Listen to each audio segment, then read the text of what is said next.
The stages of the writing process, they've been identified for a long time now.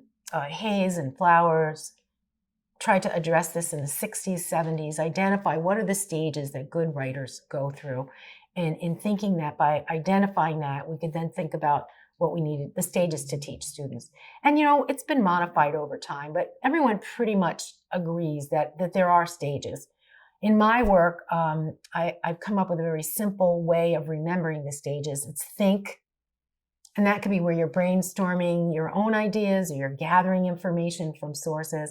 Then planning. So what's the structure? You have these ideas or this information, but how you're going to organize them, plan your writing. Then you write, and hopefully you follow the plan. And then you go back in and you revise it. Now, many students, especially those who struggle with writing, but even those who are good at writing, right? They just think you go right to the right stage. I'm going to start writing, pour it all out. And part of what we need to make sure we teach students as part of explicit writing instruction is that you can't skip the other stages.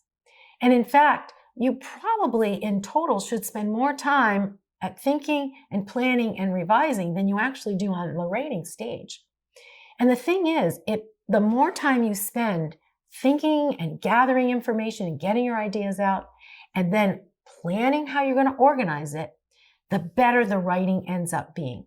If you jump right into writing, it's missing all of that organization. It's why many older students just write and write and write and write, and they never stop. There's no breaks, right?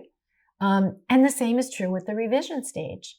Now, if you're just writing like a quick write for something, you're writing a note to yourself, you're writing a text to somebody, that's a different story. But most writing that's important, that we're using to learn or to communicate with somebody, we need to go through it at least one more time. We need to revise it. Now, as you get into the upper grades, revision gets more and more complex. There are so many different ways you can revise. At the sentence level, you can add transition words. You can bring in missing information. And then you can also get into all the sort of proofreading end of revision. But folks think that really can't happen until students are writing multiple paragraphs. But the fact of the matter is, even young children can begin to learn to revise their work. They can learn to work with peers to get input and feedback.